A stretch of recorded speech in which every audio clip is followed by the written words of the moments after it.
Some Rambling Notes of an Idle Excursion by Mark Twain. 1. All the journeyings I had ever done had been purely in the way of business. The pleasant May weather suggested a novelty, namely, a trip for pure recreation, the bread and butter element left out. The Reverend said he would go too. A good man, one of the best of men, although a clergyman. By 11 at night, we were in New Haven and on board the New York boat. We bought our tickets and then went wandering around here and there, in the solid comfort of being free and idle, and of putting distance between ourselves and the mails and telegraphs. After a while, I went to my stateroom and undressed, but the night was too enticing for bed. We were moving down the bay now, and it was pleasant to stand at the window and take the cool night breeze and watch the gliding lights on shore. Presently, two elderly men sat down under that window and began a conversation. Their talk was properly no business of mine, yet I was feeling friendly toward the world and willing to be entertained. I soon gathered that they were brothers, that they were from a small Connecticut village, and that the matter in hand concerned the cemetery. Said one. Now, John, we talked it all over amongst ourselves, and this is what we've done. You see, everybody was movin' from the old burying ground, and our folks was most about left to theirselves, as you may say. They was crowded too, as you know, lot wa'n't big enough in the first place. And last year, when Seth's wife died, we couldn't hardly tuck her in. She overlaid Deacon Shorb's lot, and he soured on her, so to speak, and on the rest of us too. So we talked it over, and I was for a lay out in the new cemetery on the hill. They wa'n't unwilling if it was cheap. Well, the two best and biggest plots was no. 8 and number 9, both of a size. Nice comfortable room for 26.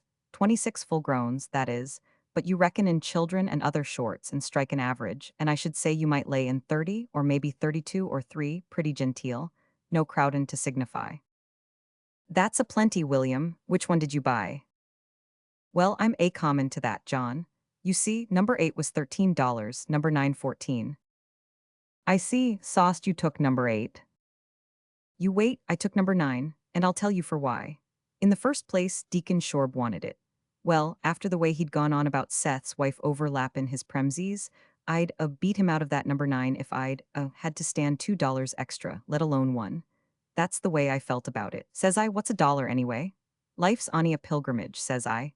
We ain't here for good, and we can't take it with us, says I, so I just dumped it down, knowin' the Lord don't suffer a good deed to go for nothin', and Cowleton, to take it out somebody in the course trade. Then there was another reason, John. No, 9's a long way the handiest lot in the cemetery, and the likeliest for situation. It lays right on top of a knoll in the dead center of the burying ground, and you can see Millport from there, and Tracy's, and Hopper Mount, and a raft farms, and so on. There ain't no better outlook from a burying plot in the state. See, Higgins says so, and I reckon he ought to know. Well, and that ain't all. Course Shorb had to take number 8. Went no help for tea now. Number 8 gins onto number 9, but it's on the slope of the hill, and every time it rains it'll soak right down onto the Shorbs. See, Higgins says tea when the deacon's time comes, he better take out fire and marine insurance both on his remains. Here there was the sound of a low, placid, duplicate chuckle of appreciation and satisfaction.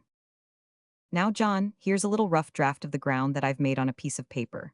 Up here in the left-hand corner we've bunched the departed, took them from the old graveyard and stowed them one alongside t'other, on a first-come first-served plan, no partialities, with Granter Jones for a starter, Ani because it happened so, and Wyndon up indiscriminate with Seth's twins. A little crowded towards the end of the layout maybe, but we reckon 'twant best to scatter the twins. Well, next comes the livin'. Here, where it's marked A, we're goin' to put Mary and her family when they're called. B, that's for brother Hosea and Hisson, 100 Calvin and tribe. What's left is these two lots here, just the gem of the whole patch for general style and outlook. They're for me and my folks and you and yourn. Which of them would you rather be buried in? I swan, you've took me mighty unexpected, William. It sort of started the shivers. Fact is, I was thinkin', so busy about mackin', things comfortable for the others, I hadn't thought about being buried myself. Life's ony a fleetin' show, John, as the sayin' is. We've all got to go, sooner or later. To go with a clean record's the main thing. Fact is, it's the on'y thing worth strivin' for, John. Yes, that's so, William, that's so. There ain't no getting around it. Which of these lots would you recommend? Well, it depends, John. Are you particular about outlook? I don't say I am, William. I don't say I ain't. Really, I don't know. But mainly, I reckon I'd set store by a south exposure. That's easy fixed, John. They're both south exposure. They take the sun and the Shorbs get the shade. How about sile, William? 500's a sandy sile, E's mostly loom. You may gimme E then. William, a sandy sile caves in, more or less, and costs for repairs. All right, set your name down here, John. Under E now, if you don't mind payin' me your share of the $14, John. While we're on the business, everything's fixed. After some higgling and sharp bargaining, the money was paid, and John bade his brother good night and took his leave. There was silence for some moments. Then a soft chuckle welled up from the lonely William, and he muttered, I declare for tea, if I haven't made a mistake. It's 500 that's mostly loom, not E and John's booked for a sandy sile after all. There was another soft chuckle, and William departed to his rest also. The next day, in New York, was a hot one. Still, we managed to get more or less entertainment out of it. Toward the middle of the afternoon, we arrived on board the staunch steamship Bermuda, with bag and baggage, and hunted for a shady place. It was blazing summer weather, until we were halfway down the harbor. Then I buttoned my coat closely. Half an hour later, I put on a spring overcoat and buttoned that. As we passed the lightship, I added an ulster and tied a handkerchief around the collar to hold it snug to my neck. So rapidly had the summer gone and winter come again. By nightfall, we were far out at sea, with no land in sight. No telegrams could come here, no letters, no news. This was an uplifting thought. It was still more uplifting to reflect that the millions of harassed people on shore behind us were suffering just as usual. The next day brought us into the midst of the Atlantic solitudes, out of smoke-colored sounding into fathomless deep blue, no ships visible anywhere over the wide ocean. No company but Mother Carey's chickens wheeling, darting, skimming the waves in the sun. There were some seafaring men among the passengers, and conversation drifted into matters concerning ships and sailors. One said that, true as the needle to the pole, was a bad figure, since the needle seldom pointed to the pole. He said a ship's compass was not faithful to any particular point, but was the most fickle and treacherous of the servants of man. It was forever changing. It changed every day in the year. Consequently, the amount of the daily variation had to be ciphered out and allowance made for it, else the mariner would go utterly astray. Another said there was a vast fortune waiting for the genius who should invent a compass that would not be affected by the local influences of an iron ship. He said there was only one creature more fickle than a wooden ship's compass, and that was the compass of an iron ship. Then came reference to the well-known fact that an experienced mariner can look at the compass of a new iron vessel, thousands of miles from her birthplace, and tell which way her head was pointing when she was in process of building. Now an ancient whaleship master fell to talking about the sort of cruise they used to have in his early days. Said he, sometimes we'd have a batch of college students. Queer lot. Ignorant? Why, they didn't know the catheads from the main brace. But if you took them for fools, you'd get bit, sure. They'd learn more in a month than another man would in a year. We had one, once, in the Mary Ann, that came aboard with gold spectacles on. And besides, he was rigged out from main truck to kelson in the knobbiest clothes that ever saw a forecastle. He had a chestful, too, cloaks and broadcloth coats and velvet vests. Everything swell, you know, and didn't the salt water fix them out for him? I guess not. Well, going to sea, the mate told him to go aloft and help shake out the foretopgalants'l. Up he shins to the foretop with his spectacles on, and in a minute down he comes again, looking insulted. Says the mate, what did you come down for? Says the chap, P-raps you didn't notice that there ain't any ladders above there. You see we hadn't any shrouds above the foretop. The men bursted out in a laugh such as I guess you never heard the like of. Next night, which was dark and rainy, the mate ordered this chap to go aloft about something, and I'm dummed if he didn't start up with an umbrella and a lantern.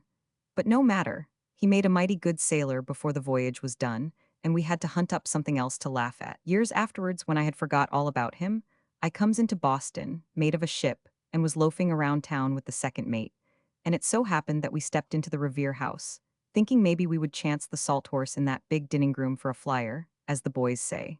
Some fellows were talking just at our elbow, and one says, yonder's the new governor of Massachusetts, at that table over there with the ladies. We took a good look, my mate and I, for we hadn't either of us ever seen a governor before. I looked and looked at that face, and then all of a sudden it popped on me, but I didn't give any sign. Says I, mate, I've a notion to go over and shake hands with him. Says he, I think I see you doing it, Tom. Says I, mate, I'm a-going to do it. Says he, oh yes, I guess so. Maybe you don't want to bet you will, Tom? Say I don't mind going a 5 on it, mate. Says he, put it up.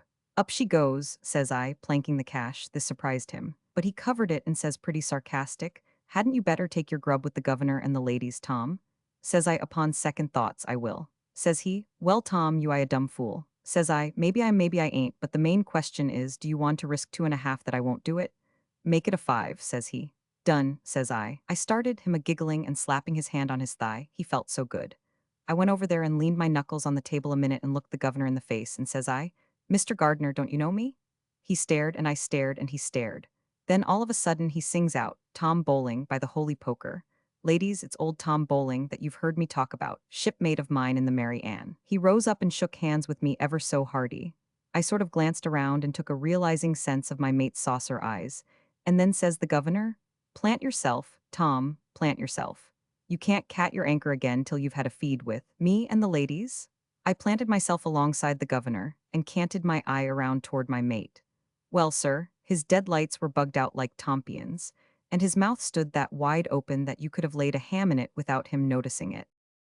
There was great applause at the conclusion of the old captain's story. Then, after a moment's silence, a grave, pale young man said, Had you ever met the governor before? The old captain looked steadily at this inquirer a while, and then got up and walked aft without making any reply.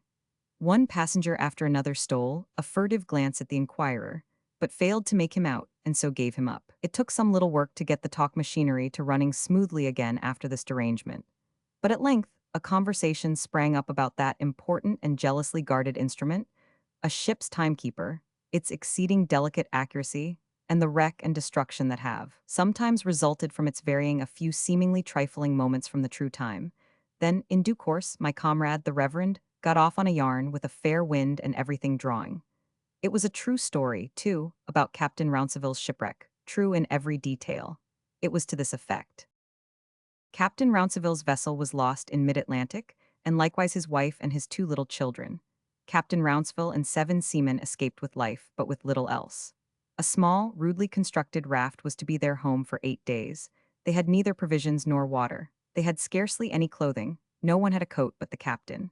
This coat was changing hands all the time, for the weather was very cold. Whenever a man became exhausted with the cold, they put the coat on him and laid him down between 2 shipmates until the garment and their bodies had warmed life into him again. Among the sailors was a Portuguese who knew no English. He seemed to have no thought of his own calamity, but was concerned only about the captain's bitter loss of wife and children. By day, he would look his dumb compassion in the captain's face, and by night, in the darkness and the driving spray and rain, he would seek out the captain and try to comfort him with caressing pats on the shoulder. One day, when hunger and thirst were making their sure inroads upon the men's strength and spirits, a floating barrel was seen at a distance. It seemed a great find, for doubtless it contained food of some sort. A brave fellow swam to it, and after long and exhausting effort got it to the raft. It was eagerly opened. It was a barrel of magnesia. On the 5th day an onion was spied. A sailor swam off and got it. Although perishing with hunger, he brought it in its integrity and put it into the captain's hand. The history of the sea teaches that among starving, shipwrecked men's selfishness is rare, and a wonder-compelling magnanimity the rule. The onion was equally divided into 8 parts, and eaten with deep thanksgivings. On the 8th day a distant ship was sighted. Attempts were made to hoist an oar, with Captain Rounceville's coat on it for a signal. There were many failures, for the men were but skeletons now and strengthless. At last success was achieved, but the signal brought no help. The ship faded out of sight and left despair behind her. By and by another ship appeared, and passed so near that the castaways, every eye eloquent with gratitude, made ready to welcome the boat that would be sent to save them. But this ship also drove on, and left these men staring their unutterable surprise and dismay into each other's ashen faces. Late in the day, still another ship came up out of the distance, but the men noted with a pang that her course was one which would not bring her nearer. Their remnant of life was nearly spent. Their lips and tongues were swollen, parched, cracked with 8 days' thirst, their bodies starved. And here was their last chance gliding relentlessly from them. They would not be alive when the next sun rose. For a day or 2 past the men had lost their voices, but now Captain Rounceville whispered, "Let us pray." The Portuguese patted him on the shoulder in sign of deep approval. All knelt at the base of the oar that was waving the signal coat aloft and bowed their heads. The sea was tossing. The sun rested, a red, rayless disk on the sea line in the west. When the men presently raised their heads, they would have roared a hallelujah if they had had a voice. The ship's sails lay wrinkled and flapping against her masts. She was going about. Here was rescue at last, and in the very last instant of time that was left for it. No, not rescue yet, only the imminent prospect of it. The red disk sank under the sea, and darkness blotted out the ship. By and by came a pleasant sound, oars moving in a boat's rowlocks. Nearer it came, and nearer within 30 steps, but nothing visible. Then a deep voice, "Hollo!" The castaways could not answer, their swollen tongues refused voice. The boat skirted round and round the raft, started away, the agony of it. Returned, rested the oars, close at hand, listening, no doubt. The deep voice again, "Hollo, where are ye, shipmates?" Captain Rounceville whispered to his men, saying, "Whisper your best, boys, now all at once." So they sent out an eightfold whisper in hoarse concert. Here, there was life in it if it succeeded, death if it failed. After that supreme moment, Captain Rounceville was conscious of nothing until he came to himself on board the saving ship, said the Reverend, concluding. There was one little moment of time in which that raft could be visible from that ship, and only one. If that one little fleeting moment had passed unfruitful, those men's doom was sealed. As close as that does God shave events foreordained from the beginning of the world. When the sun reached the water's edge that day, the captain of that ship was sitting on deck reading his prayer book. The book fell, he stooped to pick it up and happened to glance at the sun. In that instant that far-off raft appeared for a second against the red disk, its needle-like oar and diminutive signal cut sharp and black against the bright surface, and in the next instant was thrust away into the dusk again. But that ship, that captain, and that pregnant instant had had their work appointed for them in the dawn of time, and could not fail of the performance. The chronometer of God never errs. There was deep, thoughtful silence for some moments. Then the grave, pale young man said, "What is the chronometer of God?" Chapter 2. At dinner, 6 o'clock, the same people assembled whom we had talked with on deck and seen at luncheon and breakfast this second day out, and at dinner the evening before. That is to say, 3 journeying shipmasters, a Boston merchant, and a returning Bermudian who had been absent from his Bermuda 13 years. These sat on the starboard side. On the port side sat the Reverend in the seat of honor, the pale young man next to him. Next to me an aged Bermudian, returning to his sunny islands after an absence of 27 years. Of course, our captain was at the head of the table, the purser at the foot of it. A small company, but small companies are pleasantest. No racks upon the table, the sky cloudless, the sun brilliant, the blue sea scarcely ruffled. Then what had become of the 4 married couples, the 3 bachelors, and the active and obliging doctor from the rural districts of Pennsylvania? For all these were on deck when we sailed down New York Harbor. This is the explanation. I quote from my notebook. Thursday, 3:30 p.m. underway, passing the Battery. The large party of 4 married couples, 3 bachelors and a cheery, exhilarating doctor from the wilds of Pennsylvania, are evidently traveling together, all but the doctor grouped in camp chairs on deck. Passing Principal Fort, the doctor is one of those people who has an infallible preventive of seasickness, is flitting from friend to friend administering it and saying, "Don't you be afraid, I know. This medicine, absolutely infallible, prepared under my own supervision, takes a dose himself intrepidly." 4:15 p.m. 2 of those ladies have struck their colors. Notwithstanding the infallible, they have gone below the other 2 begin to show distress. 5 p.m. exit 1 husband and 1 bachelor. These still had their infallible in cargo when they started, but arrived at the companionway without it. 5:10, lady number 3, 2 bachelors and 1 married man have gone below with their own opinion of the infallible. 5:20, passing Quarantine Hulk, the infallible has done the business for all the party, except the Scotchman's wife and the author of that formidable remedy. Nearing the lightship, exit the Scotchman's wife, head drooped on stewardess's shoulder. Entering the open sea, exit doctor. The route seems permanent, hence the smallness of the company at table since the voyage began. Our captain is a grave, handsome Hercules of 35, with a brown hand of such majestic size that one cannot eat for admiring it, and wondering if a single kid or calf could furnish material for gloving it. Conversation not general, drones along between couples. One catches a sentence here and there, like this from Bermudian of 13 years' absence. It is the nature of women to ask trivial, irrelevant, and pursuing questions, questions that pursue you from a beginning in nothing to a run to cover in nowhere. Reply of Bermudian of 27 years' absence. Yes, and to think they have logical, analytical minds and argumentative ability. You see 'em begin to wet up whenever they smell argument in the air. Plainly, these be philosophers. Twice since we left port, our engines have stopped for a couple of minutes at a time. Now they stop again, says the pale young man meditatively. There, that engineer is sitting down to rest again. Grave stare from the captain, whose mighty jaws cease to work, and whose harpooned potato stops in midair on its way to his open, paralyzed mouth. Presently he says in measured tones, "Is it your idea that the engineer of this ship propels her by a crank turned by his own hands?" The pale young man studies over this a moment, then lifts up his guileless eyes and says, "Don't he?" Thus gently falls the death blow to further conversation, and the dinner drags to its close in a reflective silence, disturbed by no sounds but the murmurous wash of the sea and the subdued clash of teeth. After a smoke and a promenade on deck, where is no motion to discompose our steps, we think of a game of whist. We ask the brisk and capable stewardess from Ireland if there are any cards in the ship. Bless your soul, dear, indeed there is. Not a whole pack, true for ye, but not enough missing to signify.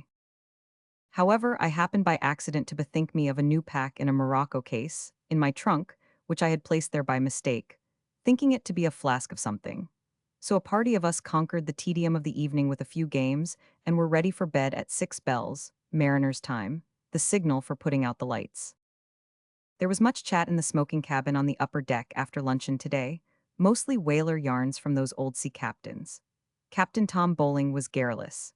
He had that garrulous attention to minor detail which is born of secluded farm life or life at sea on long voyages, where there is little to do and time no object. He would sail along till he was right in the most exciting part of a yarn, and then say, "Well, as I was saying, the rudder was fouled, ship driving before the gale, head on, straight for the iceberg, all hands holding their breath, turned to stone, top hamper giving way, sails blown to ribbons, first one stick going, then another, boom, smash, crash. Duck your head and stand from under. When up comes Johnny Rogers, capstan bar in hand, eyes a-blazing, hair a-flying. No, 'twa'n't Johnny Rogers. Lemme see? Seems to me Johnny Rogers wa'n't along that voyage. He was along one voyage, I know that mighty well, but somehow it seems to me that he signed the articles for this voyage, but whether he come along or not, or got left, or something happened." And so on, till the excitement all cooled down, and nobody cared whether the ship struck the iceberg or not. In the course of his talk, he rambled into a criticism upon New England degrees of merit in shipbuilding. Said he, "You get a vessel built away down Mainway, Bath, for instance. What's the result? First thing you do, you want to heave her down for repairs. That's the result. Well, sir, she hain't been hove down a week till you can heave a dog through her seams. You send that vessel to sea, and what's the result? She wets her oakum the first trip. Leave it to any man if 'tain't so. Well, you let our folks build you a vessel, down New Bedford way. What's the result? Well, sir, you might take that ship and heave her down and keep her hove down 6 months and she'll never shed a tear." Everybody, landsmen and all, recognized the descriptive neatness of that figure, and applauded, which greatly pleased the old man. A moment later, the meek eyes of the pale young fellow heretofore mentioned came up slowly, rested upon the old man's face a moment, and the meek mouth began to open. "Shet your head," shouted the old mariner. It was a rather startling surprise to everybody, but it was effective in the matter of its purpose. So the conversation flowed on instead of perishing. There was some talk about the perils of the sea, and a landsman delivered himself of the customary nonsense about the poor mariner wandering in far oceans, tempest-tossed, pursued by dangers, every storm blast and thunderbolt in the home skies moving the friends by snug firesides to compassion for that poor mariner and prayers for his succor. Captain Bowling put up with this for a while, and then burst out with a new view of the matter. "Come, belay there. I have read this kind of rot all my life in poetry and tales and such like rubbage.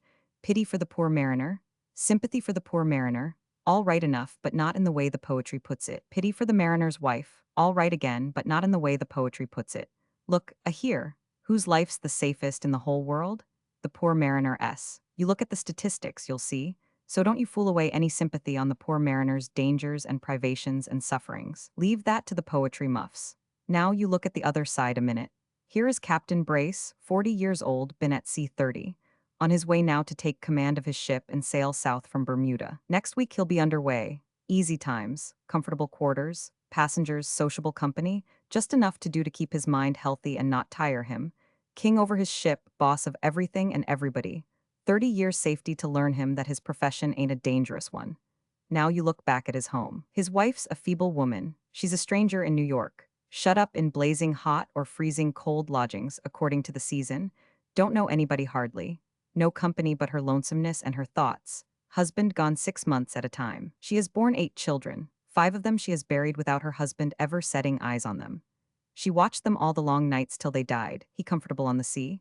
She followed them to the grave, she heard the clods fall that broke her heart, he comfortable on the sea. She mourned at home, weeks and weeks, missing them every day and every hour. He cheerful at sea, knowing nothing about it. Now look at it a minute, turn it over in your mind and size it. 5 children born, she among strangers and him not by to hearten her. Buried, and him not by to comfort her. Think of that. Sympathy for the poor mariner's perils is wrought. Give it to his wife's hard lines, where it belongs. Poetry makes out that all the wife worries about is the dangers her husband's running. She's got substantialer things to worry over, I tell you. Poetry's always pitying the poor mariner on account of his perils at sea. Better a blamed sight pity him for the nights he can't sleep for thinking of how he had to leave his wife in her very birth pains, lonesome and friendless, in the thick of disease and trouble and death. If there's one thing that can make me madder than another, it's this sappy, damned maritime poetry. Captain Brace was a patient, gentle, seldom-speaking man, with a pathetic something in his bronzed face that had been a mystery up to this time, but stood interpreted now since we had heard his story. He had voyaged 18 times to the Mediterranean, 7 times to India, once to the Arctic Pole in a discovery ship, and between times had visited all the remote seas and ocean corners of the globe. But he said that 12 years ago, on account of his family, he settled down, and ever since then had ceased to roam. And what do you suppose was this simple-hearted, lifelong wanderer's idea of settling down and ceasing to roam? Why, the making of 2 5-month voyages a year between Suriname and Boston for sugar and molasses. Among other talk today, it came out that whale ships carry no doctor. The captain adds the doctorship to his own duties. He not only gives medicines, but sets broken limbs after notions of his own, or saws them off and sears the stump when amputation seems best. The captain is provided with a medicine chest, with the medicines numbered instead of named. A book of directions goes with this. It describes diseases and symptoms and says, give a teaspoonful of number 9 once an hour, or give 10 grains of number 12 every half hour, etc. One of our sea captains came across a skipper in the North Pacific who was in a state of great surprise and perplexity. Said he, there's something rotten about this medicine chest business. One of my men was sick, nothing much the matter. I looked in the book, it said give him a teaspoonful of number 15. I went to the medicine chest, and I see I was out of number 15. I judged I'd got to get up a combination somehow that would fill the bill. So I hove into the fellow half a teaspoonful of number 8 and half a teaspoonful of number 7, and I'll be hanged if it didn't kill him in 15 minutes. There's something about this medicine chest system that's too many for me. There was a good deal of pleasant gossip about old Captain Hurricane Jones of the Pacific Ocean, peace to his ashes. 2 or 3 of us present had known him, I particularly well, for I had made 4 sea voyages with him. He was a very remarkable man. He was born in a ship, he picked up what little education he had among his shipmates. He began life in the forecastle, and climbed grade by grade to the captaincy. More than 50 years of his 65 were spent at sea. He had sailed all oceans, seen all lands, and borrowed a tint from all climates. When a man has been 50 years at sea, he necessarily knows nothing of men, nothing of the world but its surface, nothing of the world's thought, nothing of the world's learning but it's a B100, and that blurred and distorted by the unfocused lenses of an untrained mind. Such a man is only a gray and bearded child. That is what old Hurricane Jones was, simply an innocent, lovable old infant. When his spirit was in repose, he was as sweet and gentle as a girl. When his wrath was up, he was a hurricane that made his nickname seem tamely descriptive. He was formidable in a fight, for he was of powerful build and dauntless courage. He was frescoed from head to heel, with pictures and mottos tattooed in red and blue India ink. I was with him one voyage when he got his last vacant space tattooed. This vacant space was around his left ankle. During 3 days he stumped about the ship with his ankle bare and swollen, and this legend gleaming red and angry out from a clouding of India ink. Virtue is its own art. There was a lack of room. He was deeply and sincerely pious and swore like a fishwoman. He considered swearing blameless because sailors would not understand an order unilumined by it. He was a profound biblical scholar. That is, he thought he was. He believed everything in the Bible, but he had his own methods of arriving at his beliefs. He was of the advanced school of thinkers and applied natural laws to the interpretation of all miracles, somewhat on the plan of the people who make the 6 days of creation 6 geological epochs, and so forth. Without being aware of it, he was a rather severe satire on modern scientific religionists. Such a man as I have been describing is rabidly fond of disquisition and argument. One knows that without being told it. One trip the captain had a clergyman on board, but did not know he was a clergyman, since the passenger list did not betray the fact. He took a great liking to this Reverend Mr. Peters and talked with him a great deal, told him yarns, gave him toothsome scraps of personal history, and wove a glittering streak of profanity through his garrulous fabric that was refreshing to a spirit weary of the dull neutralities of undecorated speech. One day the captain said, "Peters, do you ever read the Bible?" "Well, yes. I judge it ain't often by the way you say it. Now, you tackle it in dead earnest once, and you'll find it'll pay. Don't you get discouraged, but hang right on. First, you won't understand it, but by and by things will begin to clear up, and then you wouldn't lay it down to eat." Yes, I have heard that said. And it's so, too. There ain't a book that begins with it. It lays over all Peters. There's some pretty tough things in it, there ain't any getting around that, but you stick to them and think them out, and when once you get on the inside, everything's plain as day.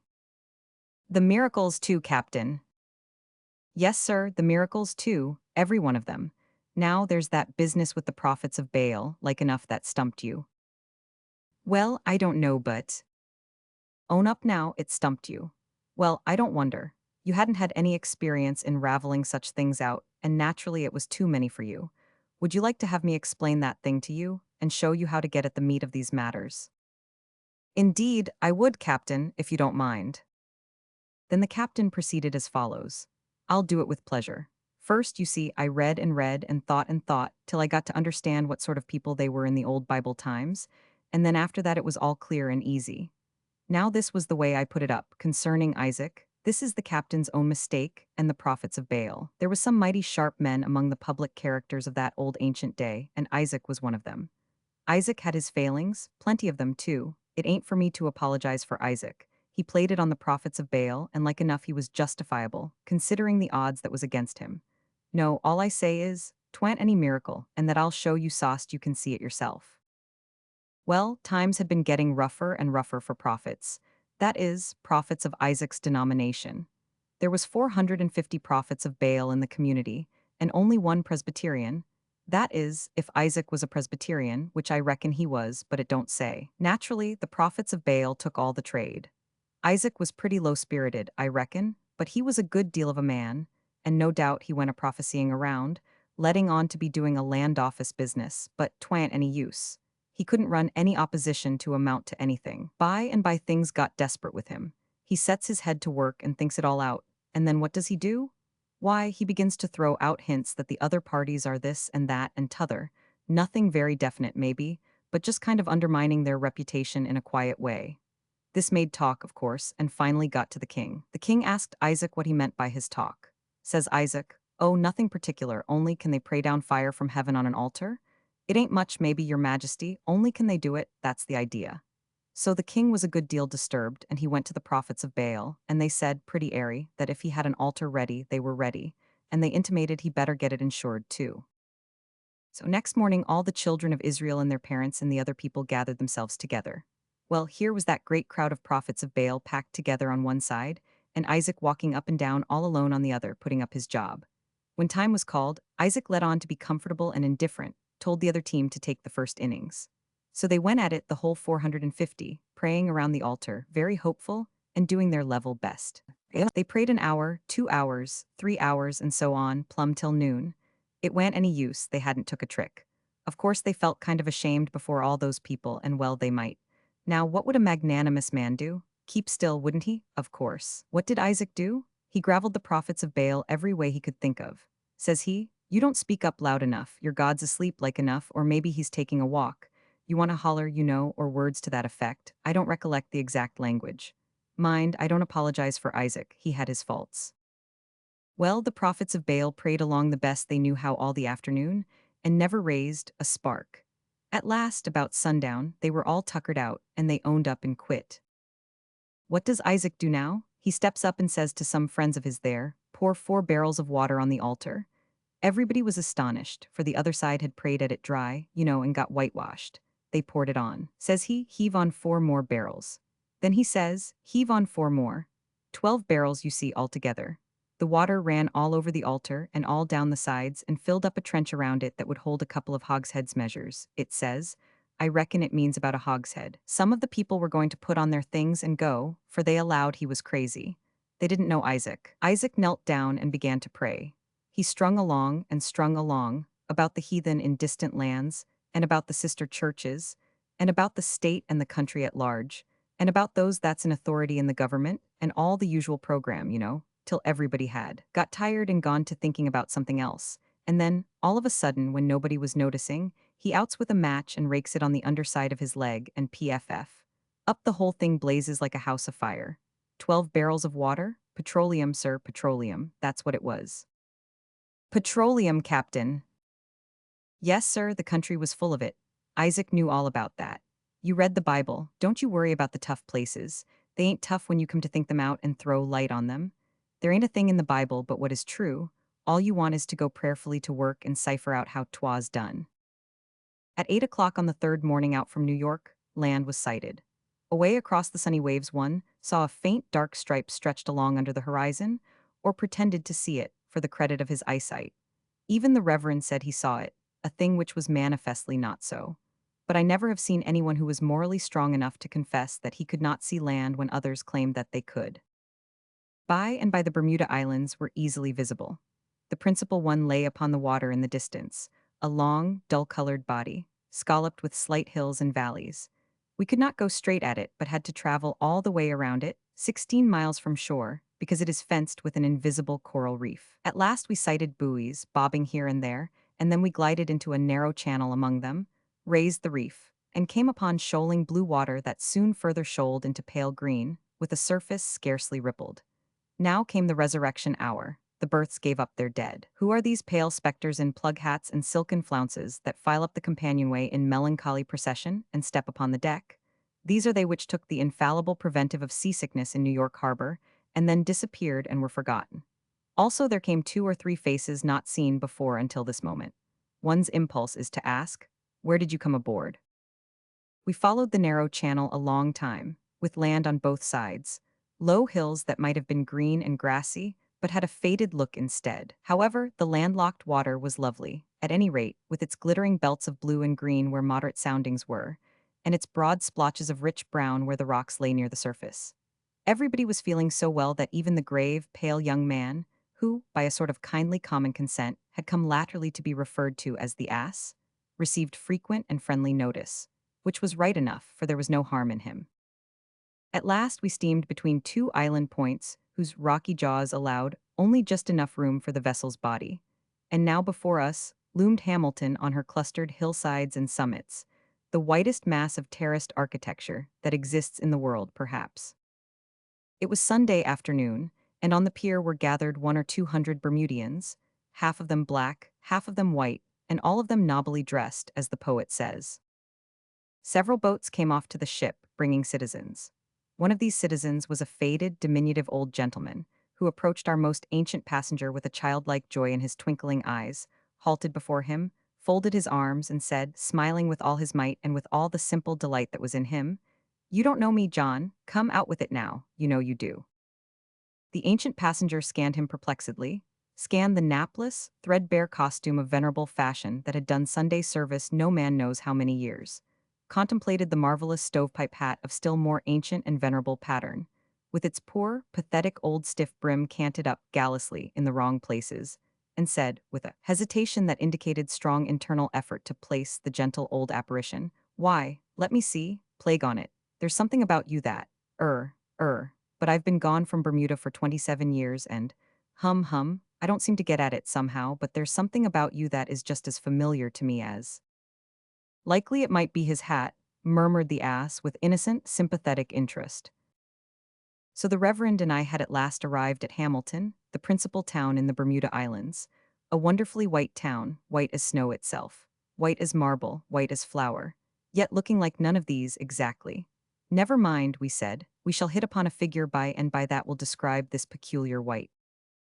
It was a town that was compacted together upon the sides and tops of a cluster of small hills. Its outlying borders fringed off and thinned away among the cedar forests, and there was no woody distance of curving coast or leafy islet sleeping upon the dimpled, painted sea, but was flecked with shining white points, half-concealed houses peeping out of the foliage. The architecture of the town was mainly Spanish, inherited from the colonists of 250 years ago.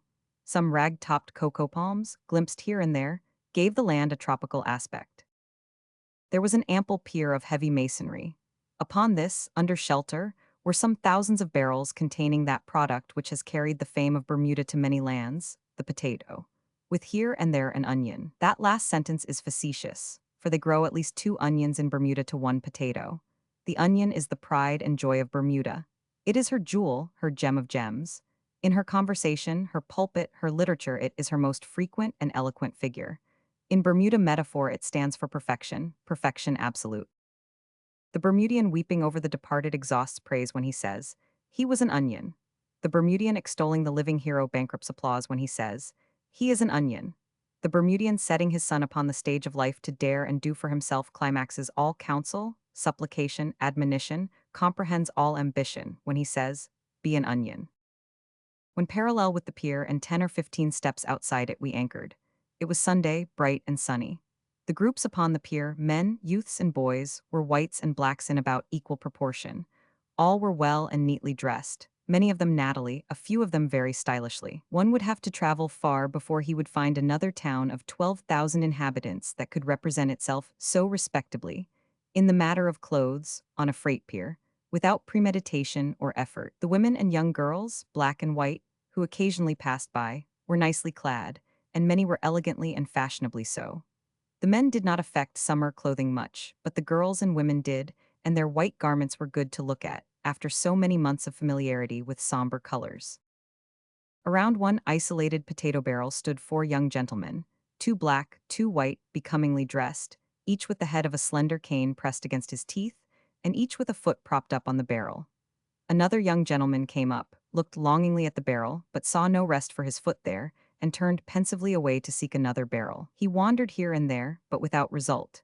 Nobody sat upon a barrel, as is the custom of the idle in other lands, yet all the isolated barrels were humanly occupied. Whosoever had a foot to spare put it on a barrel, if all the places on it were not already taken. The habits of all peoples are determined by their circumstances. The Bermudians lean upon barrels because of the scarcity of lampposts. Many citizens came on board and spoke eagerly to the officers, inquiring about the Turco-Russian war news, I supposed. However, by listening judiciously, I found that this was not so. They said, "What is the price of onions?" Or, "How's onions?" Naturally enough, this was their first interest, but they dropped into the war the moment it was satisfied. We went ashore and found a novelty of a pleasant nature.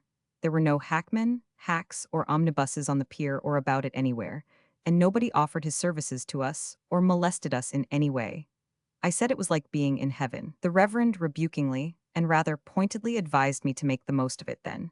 We knew of a boarding house, and what we needed now was somebody to pilot us to it. Presently a little barefooted colored boy came along, whose raggedness was conspicuously not un-Bermudian. His rear was so marvelously bepatched with colored squares and triangles that one was half persuaded he had got it out of an atlas. When the sun struck him right, he was as good to follow as a lightning bug. We hired him and dropped into his wake. He piloted us through one picturesque street after another, and in due course deposited us where we belonged. He charged nothing for his map, and but a trifle for his services, so the Reverend doubled it. The little chap received the money with a beaming applause in his eye which plainly said, "This man's an onion." We had brought no letters of introduction. Our names had been misspelled in the passenger list. Nobody knew whether we were honest folk or otherwise. So we were expecting to have a good private time in case there was nothing in our general aspect to close boarding house doors against us. We had no trouble. Bermuda has had but little experience of rascals and is not suspicious. We got large, cool, well-lighted rooms on a second floor, overlooking a bloomy display of flowers and flowering shrubscalia and annunciation lilies, lantanas, heliotrope, jasmine, roses, pinks, double geraniums, oleanders, pomegranates, blue morning glories of a great size, and many plants that were unknown to me. Chapter 3. So the Reverend and I had at last arrived at Hamilton, the principal town in the Bermuda Islands. We took a long afternoon walk, and soon found out that that exceedingly white town was built of blocks of white coral. Bermuda is a coral island, with a 6-inch crust of soil on top of it, and every man has a quarry on his own premises. Everywhere you go, you see square recesses cut into the hillsides, with perpendicular walls unmarred by crack or crevice, and perhaps you fancy that a house grew out of the ground there, and has been removed in a single piece from the mold. If you do, you err. But the material for a house has been quarried there. They cut right down through the coral, to any depth that is convenient, 10 to 20 feet, and take it out in great square blocks. This cutting is done with a chisel that has a handle 12 or 15 feet long, and is used as one uses a crowbar when he is drilling a hole, or a dasher when he is churning. Thus soft is this stone. Then with a common handsaw they saw the great blocks into handsome, huge bricks that are 2 feet long, a foot wide, and about 6 inches thick. These stand loosely piled during a month to harden, then the work of building begins. The house is built of these blocks. It is roofed with broad coral slabs an inch thick, whose edges lap upon each other, so that the roof looks like a succession of shallow steps or terraces. The chimneys are built of the coral blocks and sawed into graceful and picturesque patterns. The ground floor veranda is paved with coral blocks, also the walk to the gate. The fence is built of coral blocks, built in massive panels with broad capstones and heavy gate posts, and the whole trimmed into easy lines and comely shape with the saw. Then they put a hard coat of whitewash, as thick as your thumbnail, on the fence and all over the house, roof, chimneys, and all. The sun comes out and shines on this spectacle, and it is time for you to shut your unaccustomed eyes, lest they be put out. It is the whitest white you can conceive of, and the blindingest. A Bermuda house does not look like marble. It is a much intenser white than that. And besides, there is a dainty, indefinable something else about its look that is not marble-like. We put in a great deal of solid talk and reflection over this matter of trying to find a figure that would describe the unique white of a Bermuda house, and we contrived to hit upon it at last. It is exactly the white of the icing of a cake, and has the same unemphasized and scarcely perceptible polish. The white of marble is modest and retiring compared with it. After the house is cased in its hard scale of whitewash, not a crack or sign of a seam or joining of the blocks is detectable, from base stone to chimney top. The building looks as if it had been carved from a single block of stone, and the doors and windows sawed out afterward. A white marble house has a cold, tomb-like, unsociable look, and takes the conversation out of a body and depresses him. Not so with a Bermuda house. There is something exhilarating, even hilarious, about its vivid whiteness when the sun plays upon it. If it be of picturesque shape and graceful contour, and many of the Bermudian dwellings are, it will so fascinate you that you will keep your eyes on it until they ache. One of those clean-cut, fanciful chimneys, too pure and white for this world, with one side glowing in the sun and the other touched with a soft shadow, is an object that will charm one's gaze by the hour. I know of no other country that has chimneys worthy to be gazed at and gloated over. One of those snowy houses, half concealed and half glimpsed through green foliage, is a pretty thing to see, and if it takes one by surprise and suddenly, as he turns a sharp corner of a country road, it will wring an exclamation from him, sure. Wherever you go, in town or country, you find those snowy houses, and always with masses of bright-colored flowers about them, but with no vines climbing their walls. Vines cannot take hold of the smooth, hard whitewash. Wherever you go, in the town or along the country roads, among little potato farms and patches or expensive country seats, these stainless white dwellings, gleaming out from flowers and foliage, meet you at every turn. The least little bit of a cottage is as white and blemishless as the stateliest mansion. Nowhere is there dirt or stench, puddle or hog wallow, neglect, disorder, or lack of trimness and neatness. The roads, the streets, the dwellings, the people, the clothes, this neatness extends to everything that falls under the eye. It is the tidiest country in the world, and very much the tidiest, too. Considering these things, the question came up, where do the poor live? No answer was arrived at. Therefore, we agreed to leave this conundrum for future statesmen to wrangle over. What a bright and startling spectacle, one of those blazing white country palaces, with its brown-tinted window caps and ledges, and green shutters, and its wealth of caressing flowers and foliage, would be in black London. And what a gleaming surprise it would be in nearly any American city one could mention, too. Bermuda roads are made by cutting down a few inches into the solid white coral, or a good many feet, where a hill intrudes itself, and smoothing off the surface of the roadbed. It is a simple and easy process. The grain of the coral is coarse and porous. The roadbed has the look of being made of coarse white sugar. Its excessive cleanness and whiteness are a trouble in one way. The sun is reflected into your eyes with such energy as you walk along that you want to sneeze all the time. Old Captain Tom Bowling found another difficulty. He joined us in our walk, but kept wandering unrestfully to the roadside. Finally, he explained, said he, "Well, I chew, and the road, so plagued clean." We walked several miles that afternoon in the bewildering glare of the sun, the white roads, and the white buildings. Our eyes got to paining us a good deal. By and by a soothing, blessed twilight spread its cool balm around. We looked up in pleased surprise and saw that it proceeded from an intensely black Negro who was going by. We answered his military salute in the grateful gloom of his near presence, and then passed on into the pitiless white glare again. The colored women whom we met usually bowed and spoke. So did the children. The colored men commonly gave the military salute. They borrow this fashion from the soldiers, no doubt. England has kept a garrison here for generations. The younger men's custom of carrying small canes is also borrowed from the soldiers, I suppose, who always carry a cane, in Bermuda as everywhere else in Britain's broad dominions. The country roads curve and wind hither and thither in the delightfulest way, unfolding pretty surprises at every turn. Billowy masses of oleander that seem to float out from behind distant projections like the pink cloud banks of sunset. Sudden plunges among cottages and gardens, life and activity, followed by as sudden plunges into the somber twilight and stillness of the woods. Flitting visions of white fortresses and beacon towers pictured against the sky on remote hilltops. Glimpses of shining green sea caught for a moment through opening headlands, then lost again. More woods and solitude, and by another turn lays bare, without warning, the full sweep of the inland ocean, enriched with its bars of soft color and graced with its wandering sails. Take any road you please, you may depend upon it you will not stay in it half a mile. Your road is everything that a road ought to be. It is bordered with trees and with strange plants and flowers. It is shady and pleasant, or sunny and still pleasant.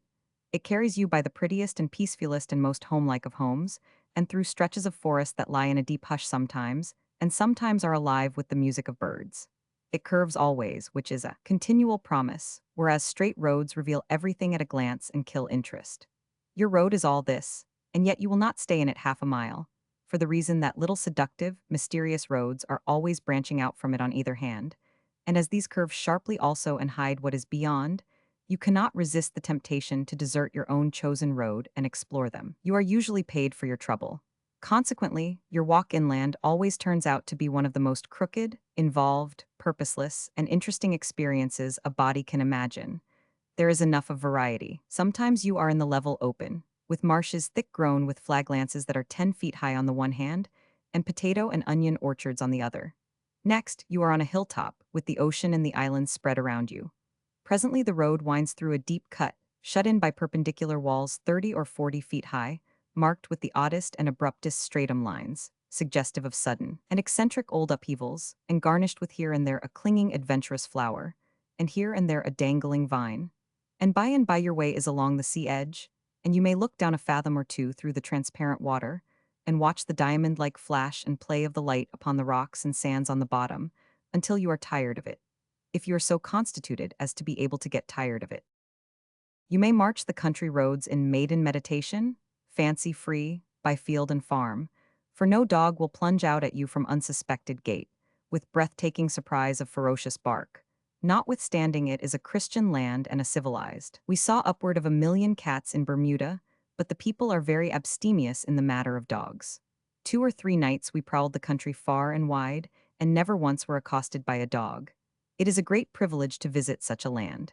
The cats were no offense when properly distributed, but when piled they obstructed travel. As we entered the edge of the town that Sunday afternoon, we stopped at a cottage to get a drink of water. The proprietor, a middle-aged man with a good face, asked us to sit down and rest. His dame brought chairs, and we grouped ourselves in the shade of the trees by the door. Mr. Smith, that was not his name, but it will answer, questioned us about ourselves and our country, and we answered him truthfully as a general thing and questioned him in return. It was all very simple and pleasant and sociable. Rural, too, for there was a pig and a small donkey and a hen anchored out, close at hand, by cords to their legs, on a spot that purported to be grassy. Presently a woman passed along, and although she coldly said nothing, she changed the drift of our talk. Said Smith. She didn't look this way, you noticed? Well, she is our next neighbor on one side, and there's another family that's our next neighbors on the other side. But there's a general coolness all around now, and we don't speak. Yet these three families, one generation and another, have lived here side by side and been as friendly as weavers for 150 years, till about a year ago. Why? What calamity could have been powerful enough to break up so old a friendship? Well, it was too bad, but it couldn't be helped. It happened like this. About a year or more ago, the rats got to pestering my place a good deal, and I set up a steel trap in my backyard. Both of these neighbors run considerable to cats, and so I warned them about the trap, because their cats were pretty sociable around here nights, and they might get into trouble without my intending it. Well, they shut up their cats for a while, but you know how it is with people. They got careless, and sure enough one night the trap took Mrs. Jones's principal tomcat into camp and finished him up. In the morning, Mrs. Jones comes here with the corpse in her arms and cries and takes on the same as if it was a child. It was a cat by the name of Yelverton, Hector G. Yelverton, a troublesome old rip with no more principle than an Injun, though you couldn't make her believe it. I said all a man could to comfort her, but no, nothing would do but I must pay for him. Finally, I said I warn't investing in cats now as much as I was, and with that she walked off in a huff, carrying the remains with her. That closed our intercourse with the Joneses. Mrs. Jones joined another church and took her tribe with her. She said she would not hold fellowship with assassins. Well, by and by comes Mrs. Brown's turn, she that went by here a minute ago. She had a disgraceful old yellow cat that she thought as much of as if he was twins, and one night he tried that trap on his neck, and it fitted him so, and was so sort of satisfactory, that he laid down and curled up and stayed with it. Such was the end of Sir John Baldwin. Was that the name of the cat? The same. There's cats around here with names that would surprise you. Maria, to his wife. What was that cat's name that eat a keg of ratsbane by mistake over at Hooper, S, and started home and got struck by lightning and took the blind staggers and fell in the well and was, most drowned before they could fish him out? That was that colored Deacon Jackson's cat. I only remember the last end of its name, which was Hold the Fort for I am coming Jackson. Show, that ain't the one. That's the one that eat up an entire box of Seidlitz powders and then hadn't any more judgment than to go and take a drink. He was considered to be a great loss, but I never could see it. Well, no matter about the names. Mrs. Brown wanted to be reasonable, but Mrs. Jones wouldn't let her. She put her up to going to law for damages. So to law she went and had the face to claim 7 shillings and sixpence. It made a great stir. All the neighbors went to court. Everybody took sides. It got hotter and broke up all the friendships for 300 yards around, friendships that had lasted for generations and generations. Well, I proved by 11 witnesses that the cat was of a low character and very ornery, and weren't worth a cancelled postage stamp anyway, taking the average of cats here. But I lost the case. What could I expect? The system is all wrong here, and is bound to make revolution and bloodshed someday. You see, they give the magistrate a poor little starvation salary, and then turn him loose on the public to gouge for fees and costs to live on. What is the natural result? Why, he never looks into the justice of a case, never once. All he looks at is which client has got the money. So this one piled the fees and costs and everything on to me. I could pay specie, don't you see? And he knew mighty well that if he put the verdict on to Mrs. Brown, where it belonged, he'd have to take his swag in currency. Currency? Why has Bermuda currency?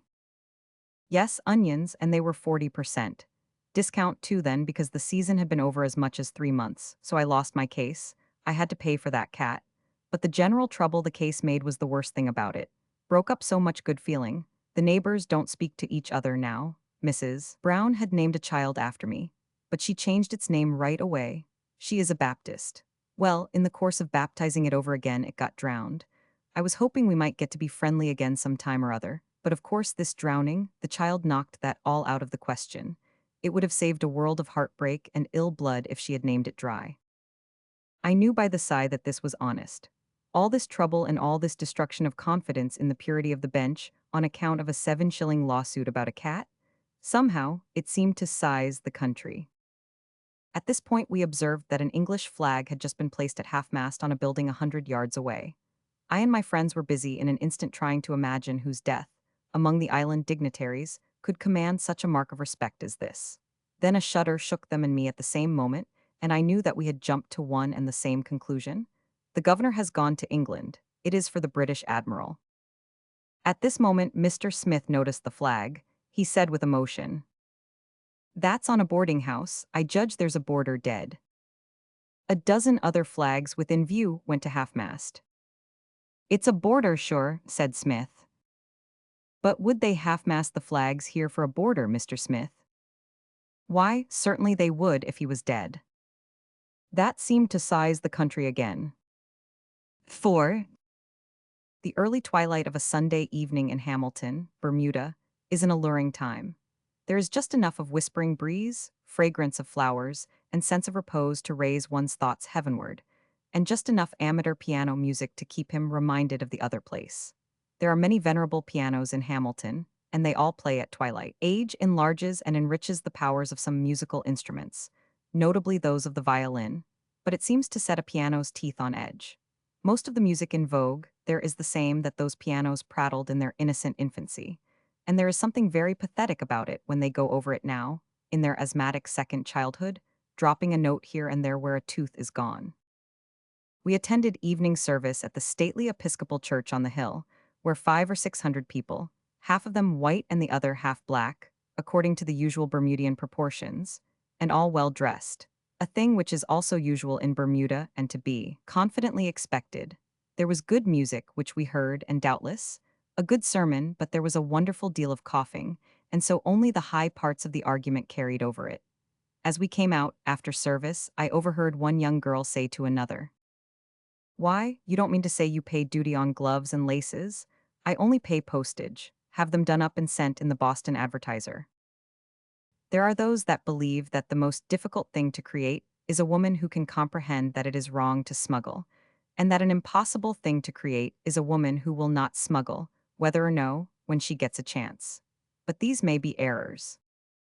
We went wandering off toward the country, and were soon far down in the lonely black depths of a road that was roofed over with the dense foliage of a double rank of great cedars. There was no sound of any kind there. It was perfectly still, and it was so dark that one could detect nothing but somber outlines. We strode farther and farther down this tunnel, cheering the way with chat. Presently the chat took this shape. How insensibly the character of the people and of a government makes its impress upon a stranger, and gives him a sense of security or of insecurity without his taking deliberate thought upon the matter or asking anybody a question. We have been in this land half a day. We have seen none but honest faces. We have noted the British flag flying, which means efficient government and good order. So without inquiry we plunge unarmed and with perfect confidence into this dismal place, which in almost any other country would swarm with thugs and garroters. What was that? Stealthy footsteps, low voices, we gasp, we close up together and wait. A vague shape glides out of the dusk and confronts us. A voice speaks, demands money.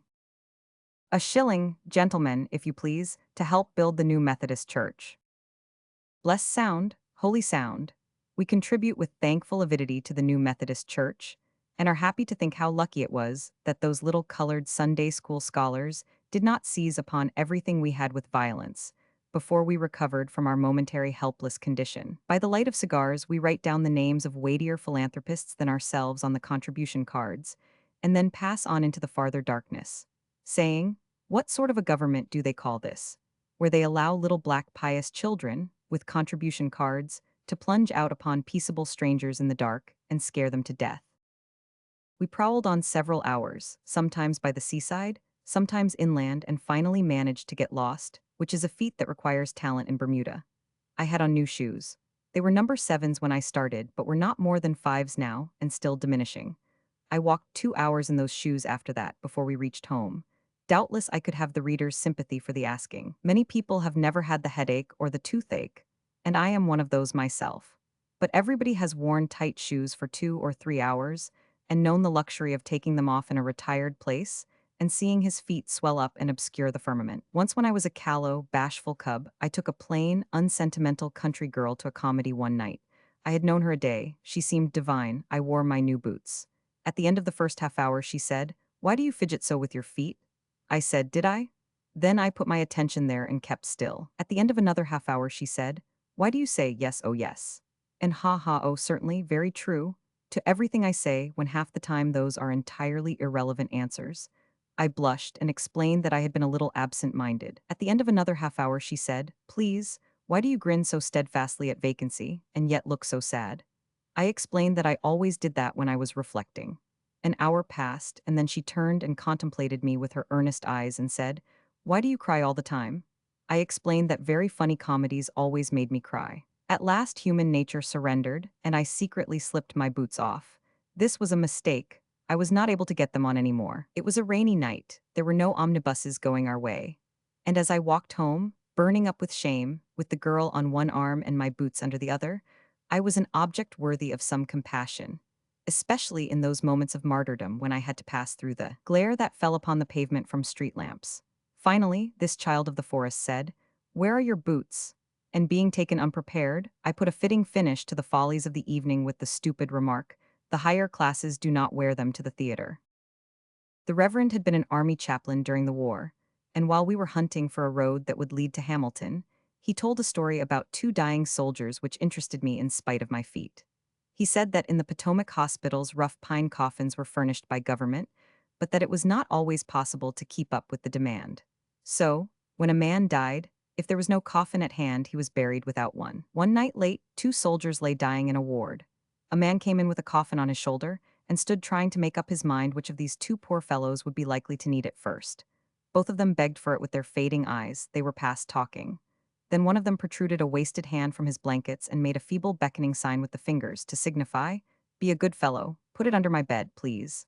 The man did it and left. The lucky soldier painfully turned himself in his bed until he faced the other warrior, raised himself partly on his elbow, and began to work up a mysterious expression of some kind in his face. Gradually, irksomely, but surely and steadily it developed, and at last it took definite form as a pretty successful wink.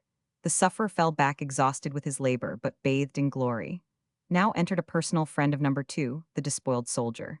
Number two pleaded with him with eloquent eyes, till presently he understood and removed the coffin from under number one's bed and put it under number two's.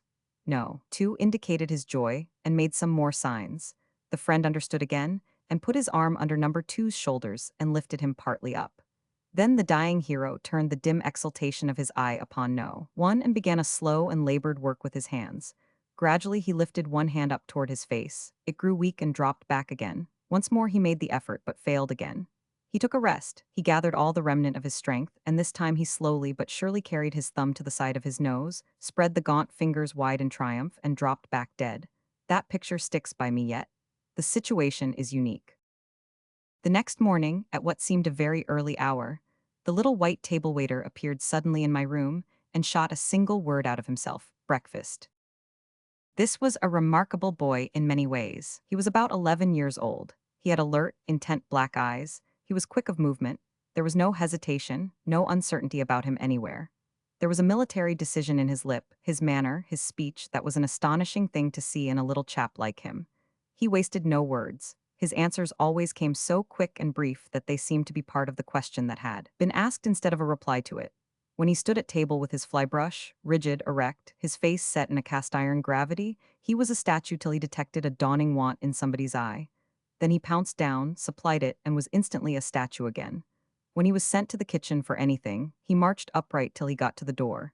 He turned handsprings the rest of the way. Breakfast. I thought I would make one more effort to get some conversation out of this being. "Have you called the Reverend, or are?" "Yes, sir." "Is it early, or is?" "Date 5. Do you have to do all the chores, or is there somebody to give you a colored girl? Is there only one parish in this island, or are there 8? Is the big church on the hill a parish church, or is it Chapel of Ease? Is taxation here classified into poll, parish, town, and don't know?" Before I could cudgel another question out of my head, he was below, handspringing across the backyard. He had slid down the balusters head first. I gave up trying to provoke a discussion with him. The essential element of discussion had been left out of him. His answers were so final and exact that they did not leave a doubt to hang conversation on. I suspect that there is the making of a mighty man or a mighty rascal in this boy, according to circumstances, but they are going to apprentice him to a carpenter. It is the way the world uses its opportunities. During this day and the next, we took carriage drives about the island and over to the town of St. George's, 15 or 20 miles away. Such hard, excellent roads to drive over are not to be found elsewhere out of Europe. An intelligent young colored man drove us and acted as guidebook. In the edge of the town, we saw 5 or 6 mountain cabbage palms, atrocious name, standing in a straight row and equidistant from each other. These were not the largest or the tallest trees I have ever seen, but they were the stateliest, the most majestic. That row of them must be the nearest that nature has ever come to counterfeiting a colonnade. These trees are all the same height, say 60 feet. The trunks as gray as granite, with a very gradual and perfect taper, without sign of branch or knot or flaw. The surface not looking like bark, but like granite that has been dressed and not polished. Thus all the way up the diminishing shaft for 50 feet. Then it begins to take the appearance of being closely wrapped, spool fashion, with gray cord, or of having been turned in a lathe. Above this point there is an outward swell, and thence upward for 6 feet or more the cylinder is a bright, fresh green, and is formed of wrappings like those of an ear of green Indian corn. Then comes the great, spraying palm plume, also green. Other palm trees always lean out of the perpendicular, or have a curve in them. But the plumb line could not detect a deflection in any individual of this stately row. They stand as straight as the colonnade of Baalbek. They have its great height, they have its gracefulness, they have its dignity. In moonlight or twilight, and shorn of their plumes, they would duplicate it. The birds we came across in the country were singularly tame. Even that wild creature, the quail, would pick around in the grass at ease, while we inspected it and talked about it at leisure. A small bird of the canary species had to be stirred up with the butt end of the whip before it would move, and then it moved only a couple of feet. It is said that even the suspicious flea is tame and sociable in Bermuda, and will allow himself to be caught and caressed without misgivings. This should be taken with allowance, for doubtless there is more or less brag about it. In San Francisco, they used to claim that their native flea could kick a child over, as if it were a merit in a flea to be able to do that, as if the knowledge of it trumpeted abroad ought to entice immigration. Such a thing in 9 cases out of 10 would be almost sure to deter a thinking man from coming. We saw no bugs or reptiles to speak of, and so I was thinking of saying in print, in a general way, that there were none at all. But one night after I had gone to bed, the Reverend came into my room carrying something and asked, "Is this your boot?" I said it was, and he said he had met a spider going off with it. Next morning he stated that just at dawn, the same spider raised his window and was coming in to get a shirt, but saw him and fled. I inquired, did he get the shirt? No. How did you know it was a shirt he was after? I could see it in his eye. We inquired around, but could hear of no Bermudian spider capable of doing these things. Citizens said that their largest spiders could not more than spread their legs over an ordinary saucer, and that they had always been considered honest. Here was testimony of a clergyman against the testimony of mere worldlings, interested ones, too. On the whole, I judged it best to lock up my things. Here and there on the country roads we found lemon, papaw, orange, lime, and fig trees, also several sorts of palms, among them the cocoa, the date, and the palmetto. We saw some bamboos 40 feet high, with stems as thick as a man's arm. Jungles of the mangrove tree stood up out of swamps, propped on their interlacing roots as upon a tangle of stilts. In drier places the noble tamarind sent down its grateful cloud of shade. Here and there the blossomy tamarisk adorned the roadside. There was a curious gnarled and twisted black tree, without a single leaf on it. It might have passed itself off for a dead apple tree, but for the fact that it had a star-like, red-hot flower sprinkled sparsely over its person. It had the scattery red glow that a constellation might have when glimpsed through smoked glass. It is possible that our constellations have been so constructed as to be invisible through smoked glass. If this is so, it is a great mistake. We saw a tree that bears grapes, and just as calmly and unostentatiously as a vine would do it. We saw an India rubber tree, but out of season, possibly, so there were no shoes on it, nor suspenders, nor anything that a person would properly expect to find there. This gave it an impressively fraudulent look. There was exactly one mahogany tree on the island. I know this to be reliable, because I saw a man who said he had counted it many a time and could not be mistaken. He was a man with a hare lip and a pure heart, and everybody said he was as true as steel. Such men are all too few. One's eye caught near and far the pink cloud of the oleander and the red blaze of the pomegranate blossom. In one piece of wild wood, the morning glory vines had wrapped the trees to their very tops and decorated them all over with couples and clusters of great bluebells, a fine and striking spectacle at a little distance. But the dull cedar is everywhere and is the prevailing foliage. One does not appreciate how dull it is until the varnished, bright green attire of the infrequent lemon tree pleasantly intrudes its contrast. In one thing Bermuda is eminently tropical, was in May, at least, the unbrilliant, slightly faded, unrejoicing look of the landscape. For forests arrayed in a blemishless magnificence of glowing green foliage that seems to exult in its own existence, and can move the beholder to an enthusiasm that will make him either shout or cry, one must go to countries that have malignant winters. We saw scores of colored farmers digging their crops of potatoes and onions, their wives and children helping, entirely contented and comfortable if looks go for anything. We never met a man or woman or child anywhere in this sunny island who seemed to be unprosperous or discontented or sorry about anything. This sort of monotony became very tiresome presently, and even something worse. The spectacle of an entire nation groveling in contentment is an infuriating thing. We felt the lack of something in this community, a vague, an indefinable, an elusive something, and yet a lack. But after considerable thought, we made out what it was: tramps. Let them go there, right now, in a body. It is utterly virgin soil. Passage is cheap. Every true patriot in America will help buy tickets.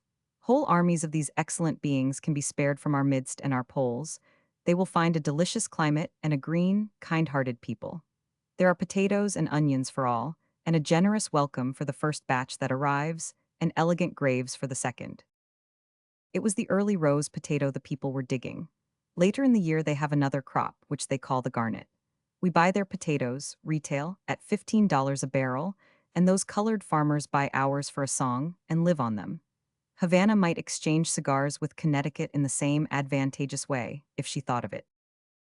We passed a roadside grocery with a sign up, "Potatoes Wanted." An ignorant stranger, doubtless, he could not have gone 30 steps from his place without finding plenty of them. In several fields, the arrowroot crop was already sprouting. Bermuda used to make a vast annual profit out of this staple before firearms came into such general use.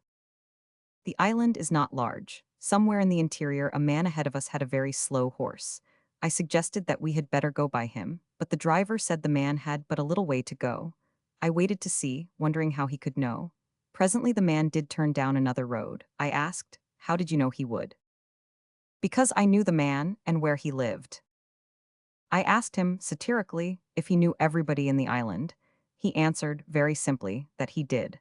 This gives a body's mind a good substantial grip on the dimensions of the place. At the principal hotel at St. George's, a young girl with a sweet, serious face said we could not be furnished with dinner because we had not been expected and no preparation had been made. Yet it was still an hour before dinner time. We argued, she yielded not. We supplicated, she was serene. The hotel had not been expecting an inundation of 2 people, and so it seemed that we should have to go home dinnerless. I said we were not very hungry, a fish would do. My little maid answered it was not the market day for fish. Things began to look serious, but presently the boarder who sustained the hotel came in, and when the case was laid before him, he was cheerfully willing to divide. So we had much pleasant chat at table about St. George's chief industry, the repairing of damaged ships, and in between we had a soup that had something in it that seemed to taste like the hereafter, but it proved to be only pepper of a particularly vivacious kind. And we had an ironclad chicken that was deliciously cooked, but not in the right way. Baking was not the thing to convince this sort. He ought to have been put through a quartz mill until the tuck was taken out of him, and then boiled till we came again. We got a good deal of sport out of him, but not enough sustenance to leave the victory on our side.